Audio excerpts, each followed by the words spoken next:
Planet Earth, America, what's going on? What's good? I am Codell, and welcome to episode 11 of Codell Crypto. Hey, we got a busy episode today. I'm going to punch through this stuff. We're going to get through this stuff, and we are going to get this information out. So before we get started, make sure you like, share, subscribe, do all that good stuff. And without any further ado, let's get moving. Okay, today we are talking about freaking ADA, XRP, and the top stories of the week in cryptocurrency in general. But before we jump into those, let's check out the total market cap. Right now, at the recording of this video, we are sitting at $2.2 trillion is the total crypto market cap.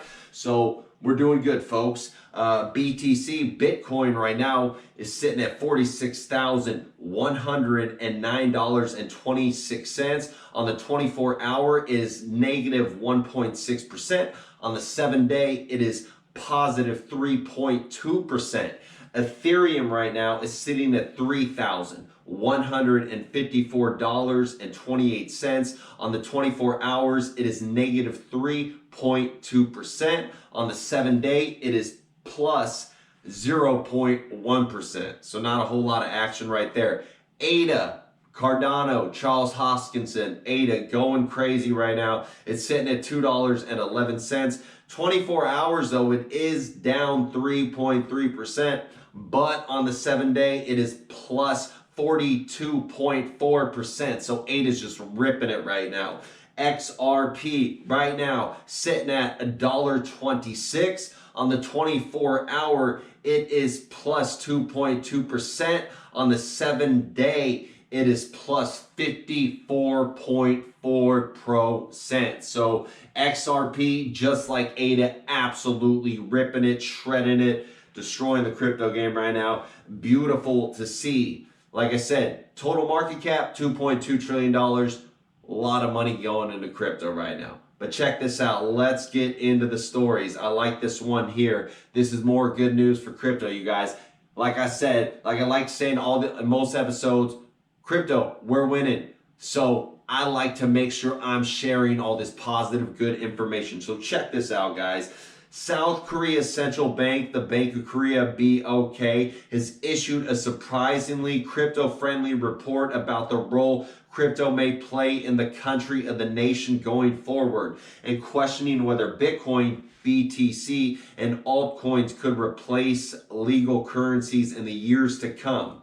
There were also some possible words of encouragement for stablecoin developers and decentralized finance DeFi advocates. The BOK published a report on August 8th entitled "The Possibility of a Paradigm Shift in the Financial Sector Brought About by Digital Innovators." Literal translation in the paper, the BOK's researchers forecasted that crypto assets would continue to be of interest to the private sector in the future, where it would operate as an investment and speculative vehicle, and conclude that BTC and the like would probably not completely do away with fiat in the future, mainly due to volatility concerns. I disagree with them on that. I think crypto is completely here to replace fiat. It's just going to take a little while to get it done. So anyways, check this out. The authors noted that crypto would continue to experience increased limited purpose adoption in the private sector, though where its functionality would develop separately from fiat currency.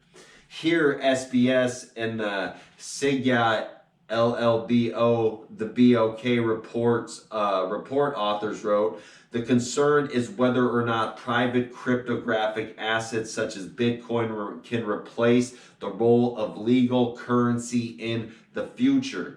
Using a familiar argument, they argued that digital assets could become a form of digital gold and win commonplace acceptance in the role of a hedge against inflation. On the role of stablecoins, the author wrote, "Among crypto assets, stablecoins, which are designed to maintain a stable value by pegging the fiat currency, will have a high potential for use in crypto asset ecosystems. virtual worlds, and metaverses, as well as a cross-border remittance scenarios. The report is not a policy document, but does represent the views of at least some of the BOK staff.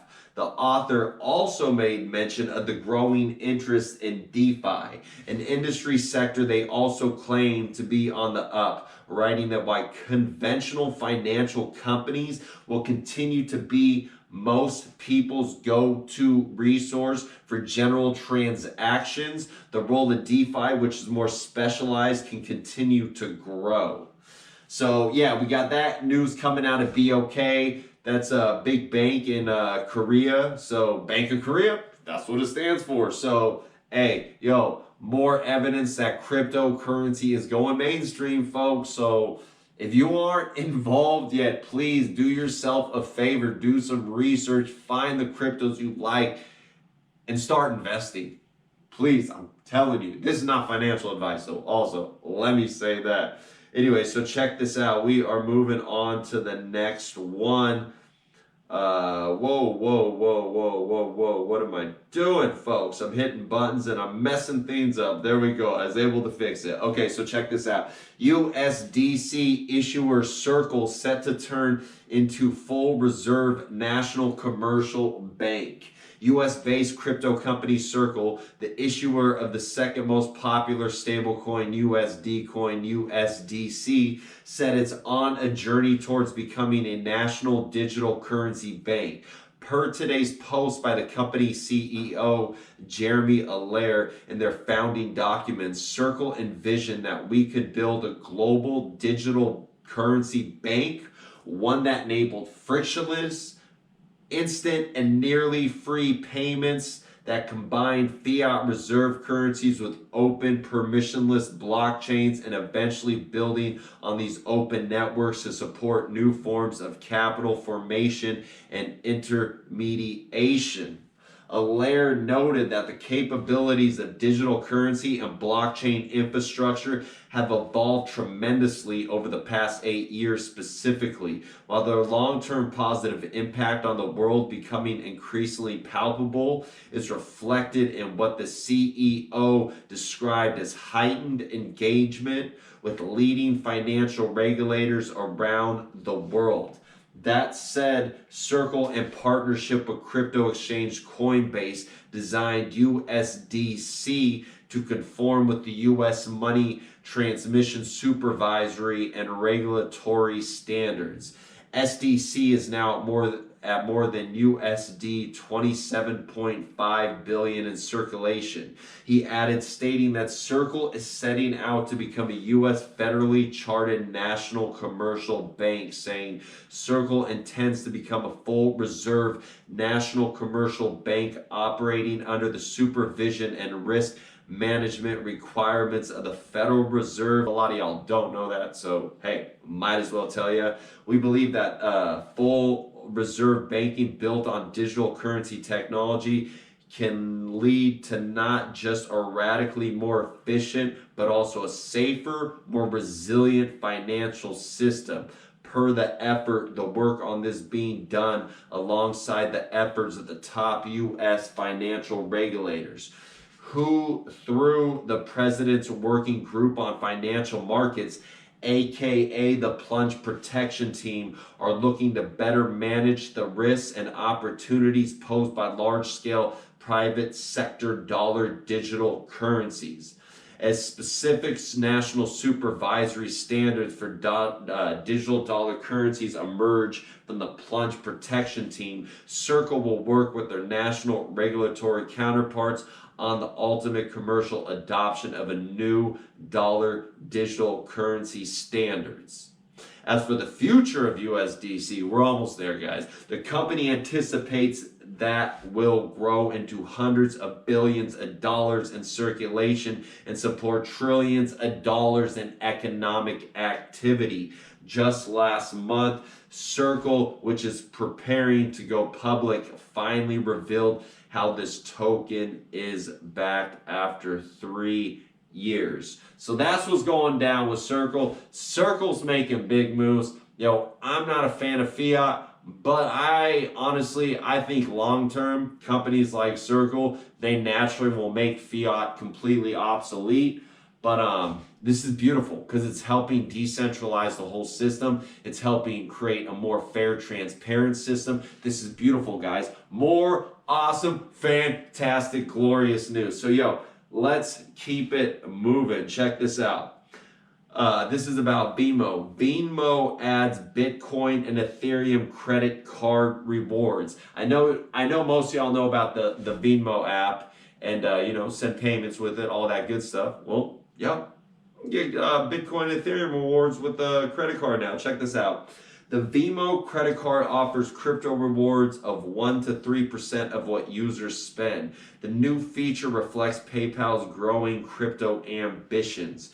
PayPal's popular Venmo app, which is best known as a way to pay friends or merchants, has added a credit card offering and a crypto buying service in the last few years. Now it's combining the two. On Tuesday, Venmo, I finally said it right, announced a cash back to crypto feature that will let its credit card users ask for spending rewards to be paid out in one of the 4 cryptocurrencies that the platform supports: Bitcoin, Ethereum, Bitcoin Cash, or Litecoin. Purchases made from their Venmo account using the auto purchase feature with the cash back to crypto will not have any transaction fees associated with the purchase, with a cryptocurrency conversion spread built into each monthly transaction, the company said. So that's cool. No little extra fees right there. Definitely a positive. Launched earlier this year, the Venmo's credit card is tied to the Visa network and is accepted anywhere Visa is accepted.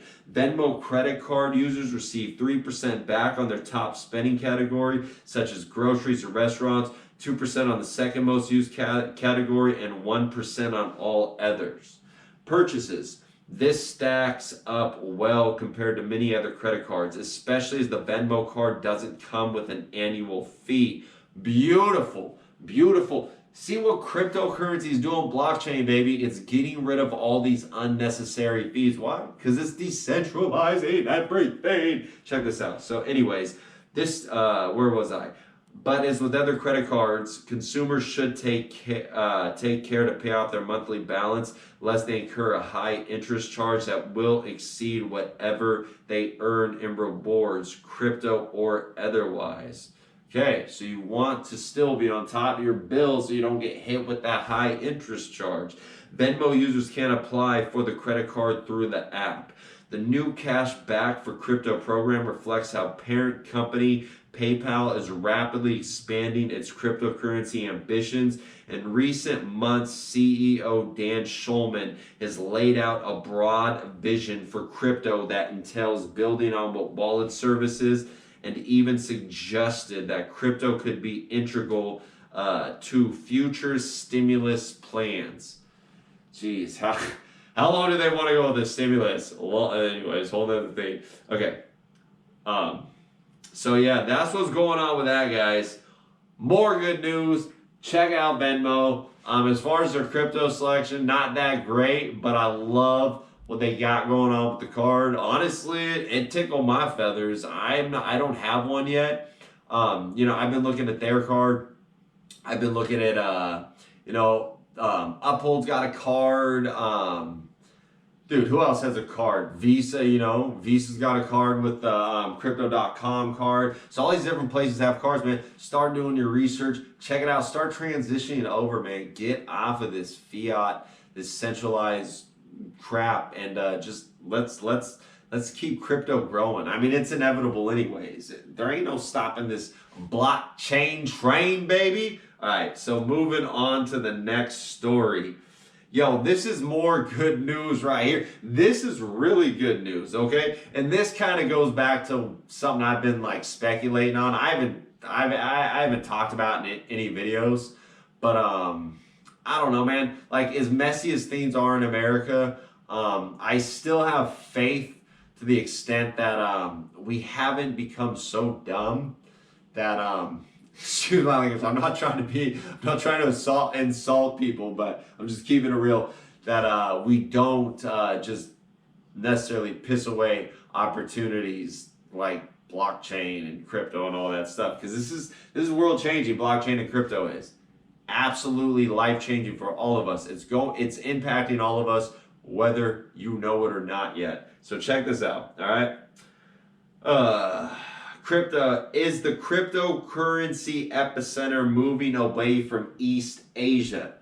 It probably came as little surprise last year when crypto intelligence firm Chain Analysis declared East Asia the world's largest cryptocurrency market, accounting for 31% of all cryptocurrencies transacted during the previous 12 months. The region has a broad base of retail users along with a solid foundation of crypto traders and institutions. And China alone was at the time mining around 2/3 of all the Bitcoin in the world. That's crazy. In July 2021, Fidelity Digital Assets surveyed 1,100 institutional investors in the United States, 408 in Europe, 393 in Asia, and 299 between December 2nd, 2020 and April 2nd, 2021. The study reinforced this idea, with the firm reporting that digital asset adoption rates are substantially higher in Asia, 71%, than in Europe, 56%, and the United States, 33%. In March 2021, a Statista consumer survey of 74 countries on cryptocurrency ownership and usage determined that the Asian nations of Vietnam and the Philippines are ranked second and third globally, respectively. But the past is not always a prelude to the future, and there's no guarantee that East Asia will remain the world's center of gravity for crypto adoption. China's attachment to crypto is tenuous at best, and Beijing's rollout of its digital yuan could cause reverberations throughout the region. Gotta itch my eyeball, guys. Here we go. When asked about the crypto prospects of East Asia, Kim Grua, probably said that last name wrong, my apologies, head of research at Chain Analysis, tells magazine that the region has recently experienced a major decline in cryptocurrency adoption compared with other regions globally, further adding, this drop-off is driven by a decline in Chinese activity beginning 6 months ago, which coincided with various crackdowns there, including the mining ban and the halting of derivatives trading by major exchanges. We hypothesize that much of this activity has migrated to DeFi, but that hasn't picked up enough that it makes up for the losses in the derivatives market yet. So I'm curious if he's talking about the Chinese market, the Chinese people moving to DeFi more, or if he's just talking about in general around the world.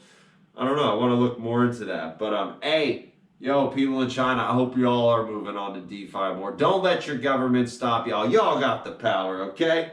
That's America for you. I love you guys. Anyways, China's dominance in Bitcoin mining made it a natural marketplace for crypto, says Leonard Neo, head of research at Stack Funds. But as reported, many rigs are moving elsewhere, including to Canada, Kazakhstan, Russia, and the United States.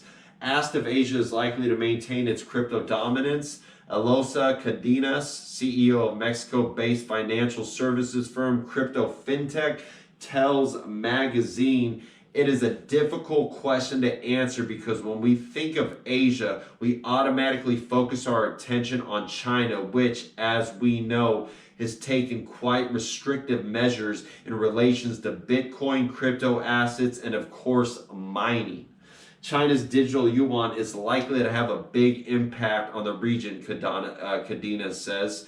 Indeed, she anticipates that other Asian countries will try to replicate the digital yuan model, and it is likely that there is also an intention to block or restrict the market for crypto assets in such a way that only the CBDCs of each country can proliferate.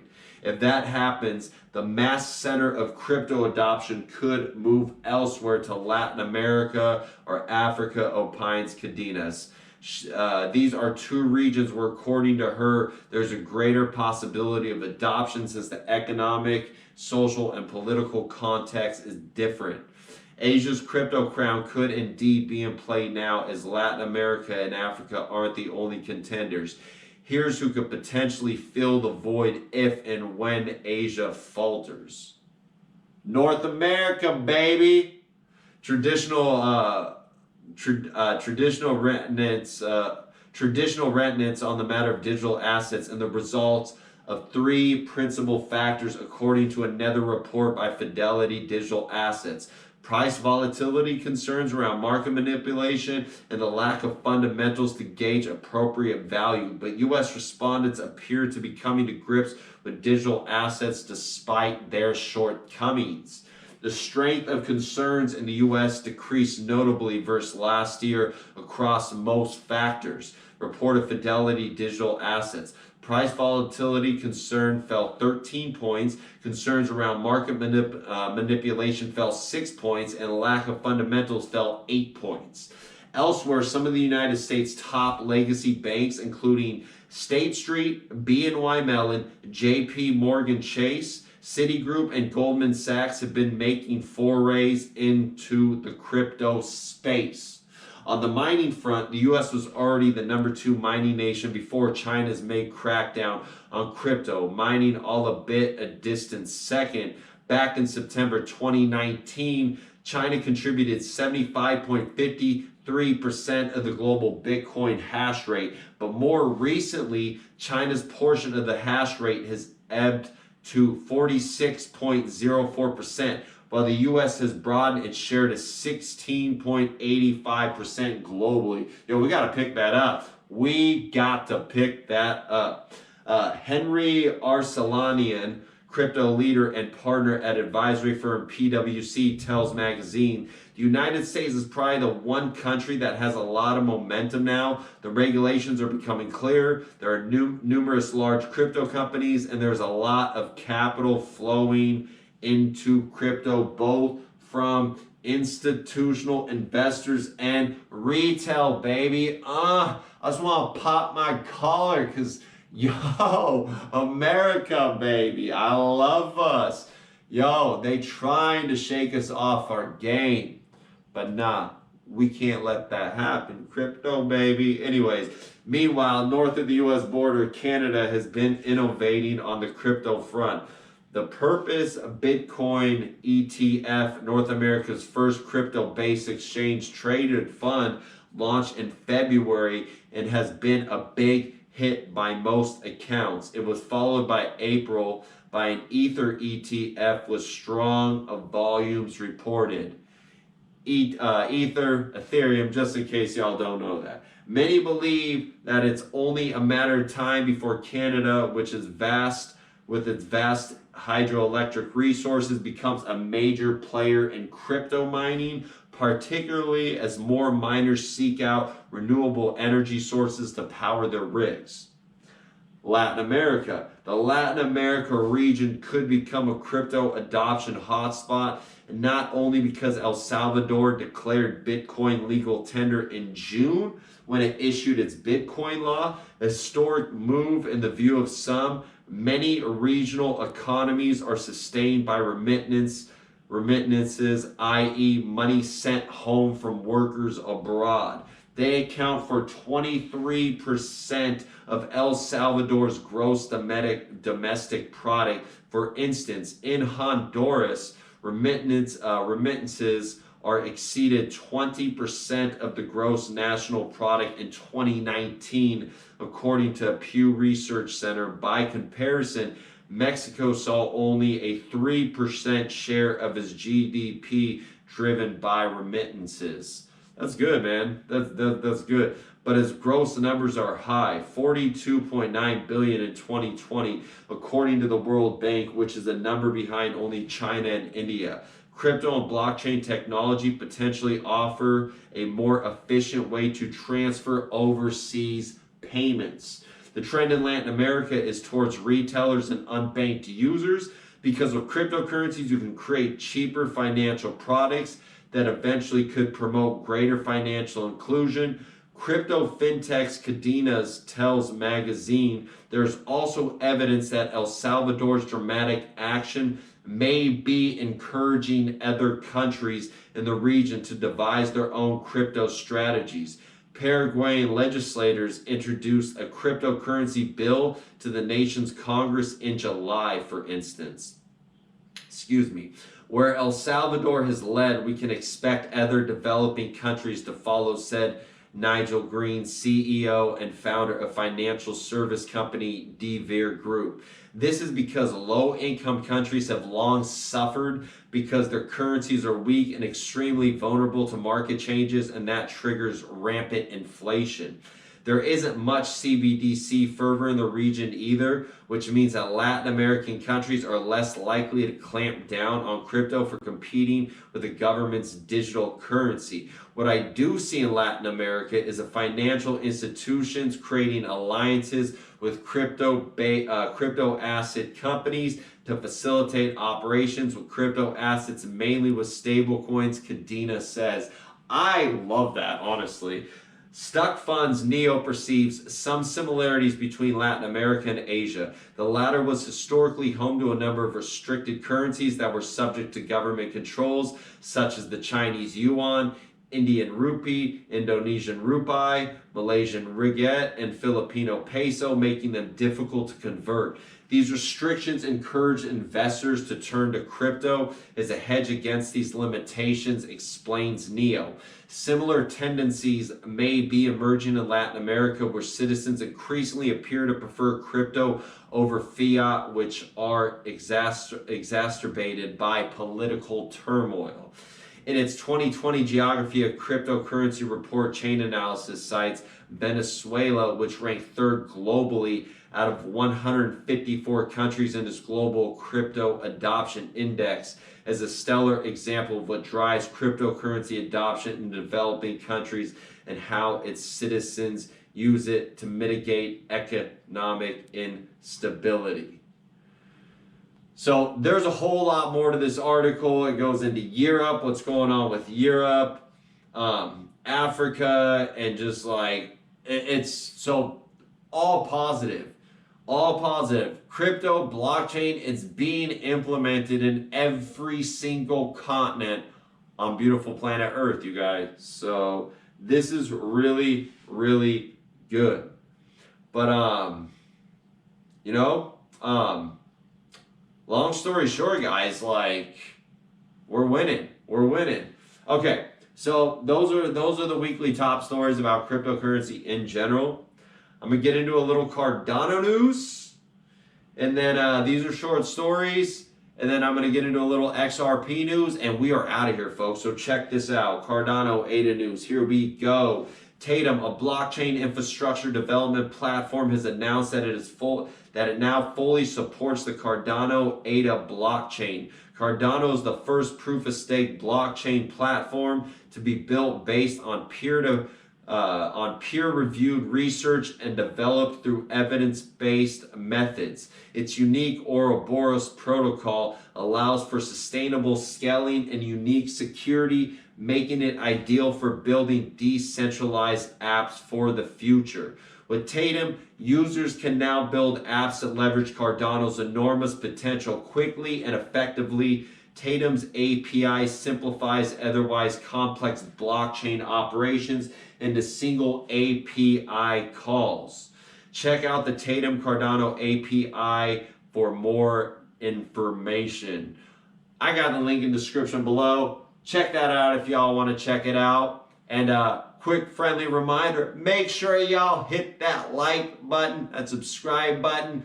Yo, subscribe to me on YouTube, Odyssey, Rumble, follow me on Twitter. I'm all over the place, baby. Okay, moving on. So check this out. This is Ada is now connecting with Save the Children. Ada meets Save the Children. Save the Children meets Ada. In July 2021, the non-governmental organization NGO Save the Children in Rwanda announced it's partnered with the Cardano Foundation on a project that allows well-wishers to make donations in the form of cryptocurrencies.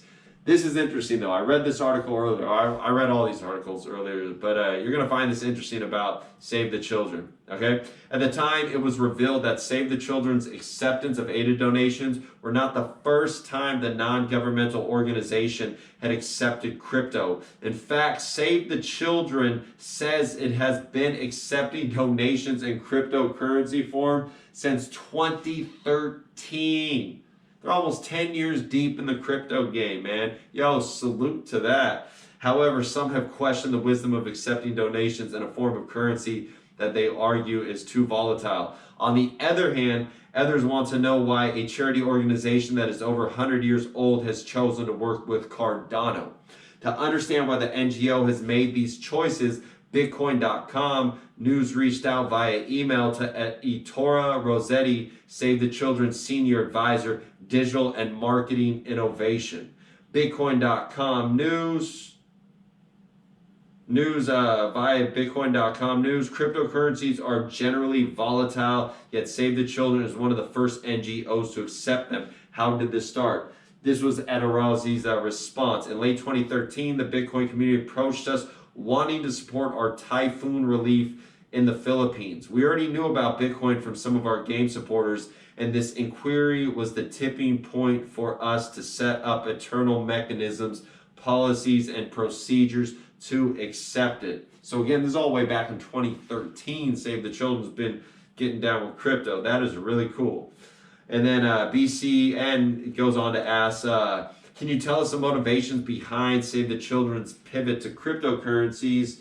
And Ettore's response was, I wouldn't call it a pivot. I would call it an additional way to support our mission and our belief that children have the right to a bright future, good health, quality education, and protection from violence. We do whatever it takes to help children in more than 100 countries.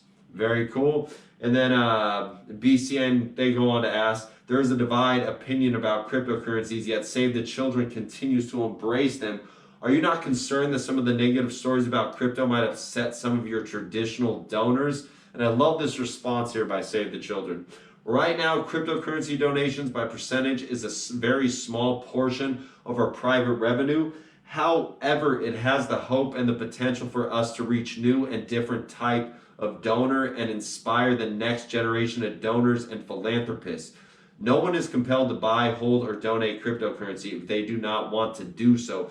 We accept both fiat and crypto donations on our website, savethechildren.org. And then Bitcoin News, they go on to ask, you recently launched a platform that allows well-wishers to donate via the aid of cryptocurrency. What has been the response or reaction from the donor community? Ettore's response, it is still too early to draw a conclusion in order to come up with a successful innovation. We need to try new and different solutions to test and learn what works and what doesn't. One key to successful innovation is timing. If it is too early or too late, it will fail. But if the time is right, it may work. Beautiful. This dude, I like the way he thinks, man. Bitcoin News goes on to ask, can you explain the importance of blockchain technology? Ettore replies, DLT, distributed ledger technology like blockchain, has the potential to disrupt and revolutionize traditional systems and processes. The social sector is no exception. Some people are calling it Web 3.0, like the internet and social media. Change the game for social change, so can Web 3.0. Dude, I love the way this dude thinks. Okay, Bitcoin News goes on to ask, how much has Save the Children raised via crypto over the years? Ettore responds, we have raised more than 7 figures in fiat value of cryptocurrency over the past couple of years alone. I bet that's starting to steadily increase. And hey, if any of y'all donate to Save the Children, I honestly, I've never done it, but you know what? gonna do some more research into it. I like this guy. I like what he's saying. I might donate a little crypto to him. It'd be dope. It'd be really dope. Anyways, so check this out. Then Bitcoin News goes on to ask, after the bull market led to new all-time highs, many cryptocurrencies have pretty much lost over a quarter of their value. So how do you ensure crypto donations that are received in a bull market are preserved?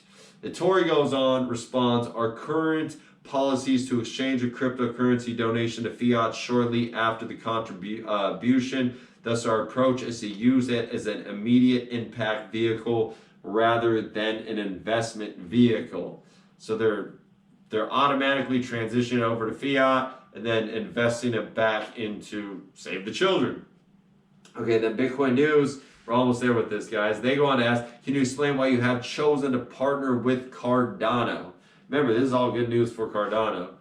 Cardano ADA is backed by the Cardano Foundation, is interested in community-driven projects in Africa, one of the continents we work in, and has committed a state pool for nonprofits. Bitcoin News goes on to ask, are you also open to working with other crypto organizations? The Tory's response seems about right. Yes, Save the Children is open to working with other cryptocurrencies, blockchain, NFT projects, and charity tokens for inquiries. Email me at boom. So you guys, I think I have the email. I didn't write it on here, but if I have it, it'll be in the description box below. So if you want to reach out to him, man, reach out to him. I might do it. This dude seems really freaking cool. So, but anyway, so that is big bullish news for Cardano. That's good news for Save the Children. That's bullish news for Save the Children. So I love that. More bullish, beautiful news for Cardano.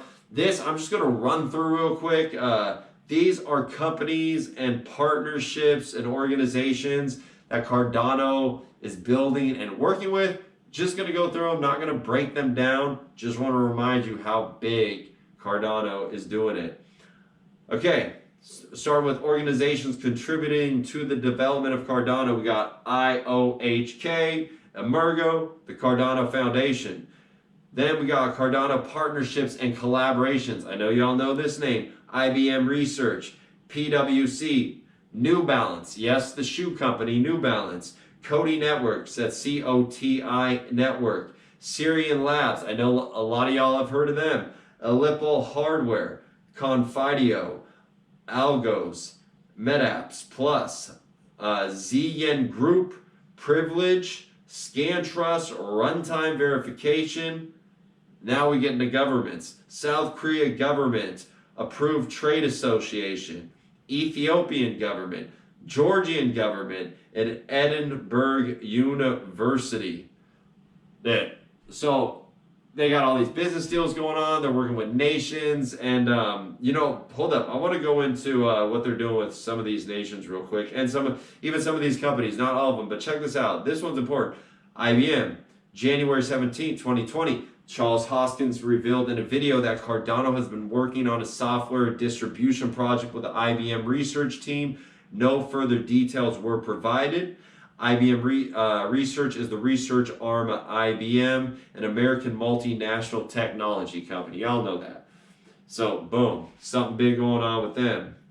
Charles Hoskins revealed in a live stream that Cardano will be working with Professional Service Network, which is PricewaterhouseCoopers, to generate a new commercial strategy. Hoskins said that PwC will be consolidating research information from Cardano. And New Balance shoes. I know y'all know them. Cardano and New Balance have a strategic collaboration which resulted in the first commercial deployment of its blockchain, as retail customers can now log their purchase of athletic footwear on the Cardano blockchain. All goods that are sold by New Balance can now be digitally proven to be authentic. New Balance is an American brand athletic footwear. Y'all know that. Big news. So yeah, we got all that going on, blah, blah, blah. I'm not going to read through the rest of the deals, but yeah, so Cardano's doing it big. Cardano's doing it big. Now, let's get into the government stuff real quick, though. This is what they're doing with the government. South Korean government approved trade associate. This is what they're doing with them. Cardano has signed a memorandum of understanding with 2 government-approved trade associations in South Korea. Korea Blockchain Contents Association, KBCCA, a Korea Mobile Game Association, KMGA. The partnerships will focus on implementing Cardano for Korean digital content and mobile gaming. Cardano's moving into the gaming business. The Korea Blockchain Contents Association, KBCCA, and the Korean Mobile Game Association, KMGA, excuse me, guys, are both approved by the South Korean Ministry of Science and ICT. South Korea is the 4th largest mobile gaming market in the world and also has the highest smartphone penetration rate in the world. Yeah, no, they do it big over there. I'm going to South Korea one day. That's like one of my first spots I'm heading to when I dip out of the States. I'm coming back though. America's my home, baby. I love you, America. Yo, check this out. This is what Cardano, Charles Hoskins, ADA, is doing with Ethiopian government.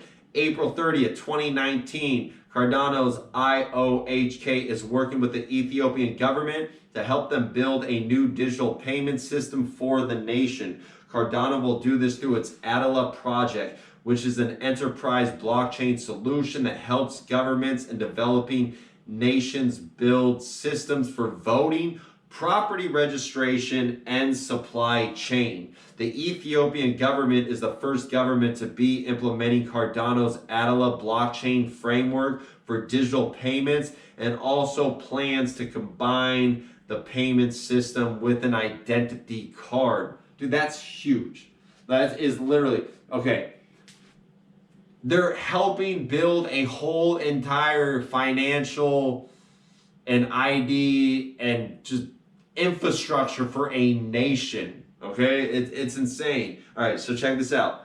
Georgian government, June 17, 2019, Cardano's IOHK has secured a partnership with the government of Georgia, who signed a memorandum of understanding MOU with IOHK. The MOU will see that IOHK implements Cardano blockchain-enabled projects across business, education, and government service. Cardano and the Georgia Ministry of Education and Science will collaborate on developing blockchain projects that support fintech businesses in the blockchain and digital asset sector. Doing it big, doing it big, doing it big. And then there's the last one with Cardano, Edinburgh University, February 24, 2017. I know some of these dates are old, but most of y'all don't know about this. And even if you do, a lot of y'all probably forgot about it. And if you already know about it, remember, who cares? I'm getting good information out there because a lot of people don't know this. Anyways, February 24, 2017, Cardano's IOHK partnered with Scotland's University at Edinburgh on a new research lab dedicated to blockchain technology. The partnership will see that undergraduates and PhD students conduct a range of blockchain-related research projects. The university is the 6th oldest university in the English-speaking world and is one of Scotland's ancient universities. The university consists of 5 main campuses and is considered to be one of the world's top universities. Cardano doing it big, Ada doing it big, Charles Hoskinson killing the game. So many reasons to be bullish. We all know the smart contracts, they're coming, they are arriving. So get ready, folks. Get ready, get ready. Okay, moving on to XRP. Okay, so check this out. Sorry guys, I got a little itch going on with my nose. XRP's fall that took the alt price from its all-time high of $3.31 to under $1 shook its investors and traders. However, this rally came as a sigh of relief to these investors as the alt price rallied almost 40% in a week.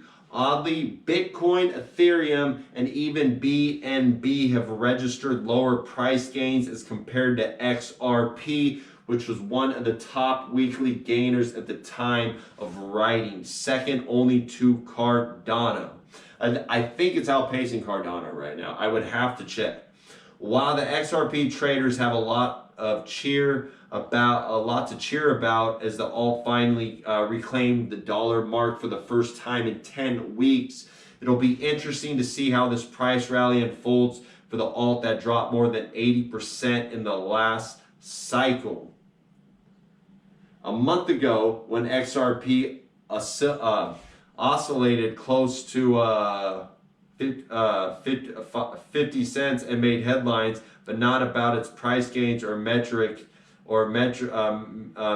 top, but about the SEC versus Ripple case.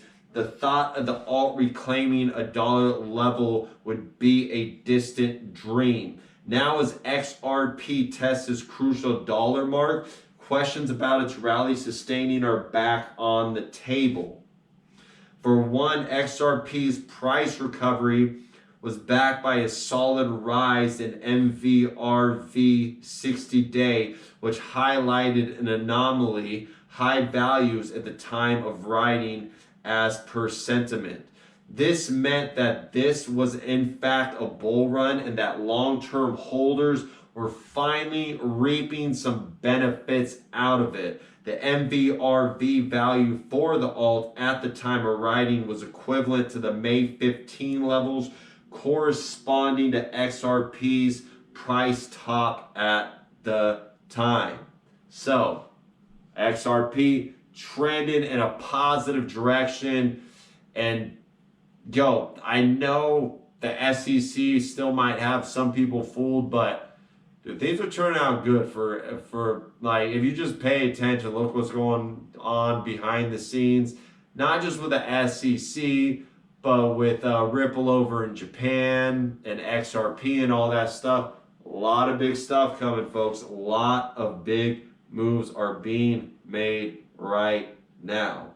So check this out. XRP seems to be on a roll, reaching new highs in light of the bullish crypto market recently. However, this begs the question, is the SEC done with Ripple?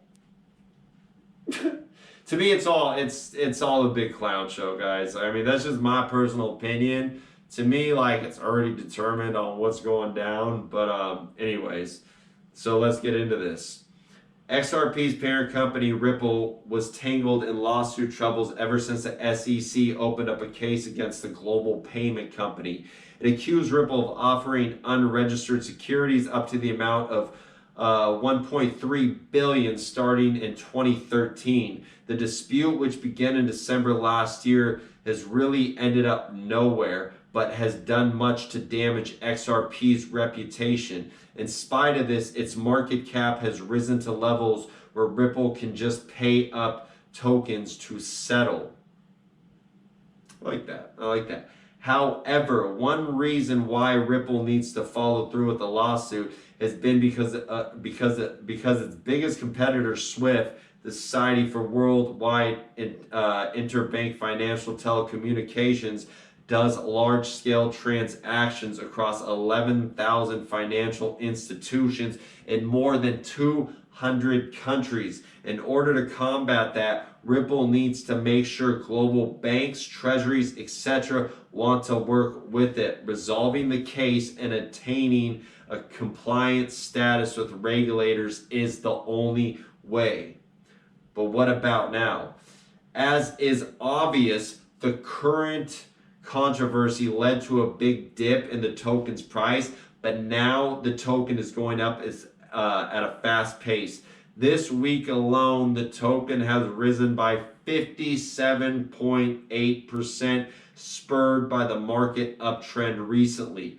XRP's unique features as a token are contributing a lot to its growth. Ripple is also benefiting from new development in the above-mentioned lawsuit from the SEC. Yesterday, the SEC refused to hand over evidence discovery documents to Ripple's defense team, despite the judge's insistence to add to this. It seems that the lawsuit has gotten Ripple more media attention. As such, the company successfully converted a PR nightmare into a crucial marketing endeavor. It got the support of many independent firms recently. This includes GME Remittance, one of the largest non-bank remittance service providers in South Korea, which joined Ripple's RippleNet. Before this, Japan's money transfer provider SBI Remit also teamed up with mobile payment service Coins.ph and SBI VC Trade Exchange to carry payments from Japan to Philippines through Ripple. So yeah, that's what's going on with Ripple. It's just a lot of craziness, man. I mean, there's more to this article, but basically, man, Ripple's fighting through it. They're getting backed up. Like I said, they're being used in Japan. They're being used all over the place. Literally, the only place they're being attacked is here in the United States by the SEC right now. So it's crazy, man. It's crazy. But yeah. So we got all that going on, and I don't know, man. I think that might be it. Yeah, that's it for the stories, guys. That's it for today. So you guys, I hope y'all found some of this information very useful. I hope y'all found all of it useful, and I hope y'all go back, double check, verify, research what I'm telling you, because that is what will allow you to make the best decision for yourself if you choose to invest in cryptocurrencies. All right, I want y'all to remember that. Research, research, research. Don't just take my word for it. Don't take anyone else's word for it. Just do your own research. Trust me, it's fun. It's a lot of fun. It's fun learning about this stuff. Anyways, guys, I'm getting out of here. I'm Codell. Before I get out of here, make sure you like, share, subscribe, comment, hit that notification bell. Follow me on Odyssey, Rumble, Twitter, YouTube. I'm all over the place. Come join me on Odyssey, though. Y'all can pay me on cryptocurrency and Odyssey. Give me some of that crypto. Give me some of that crypto. Anyways, guys, I'm Codell. I'm out. See y'all later. Peace.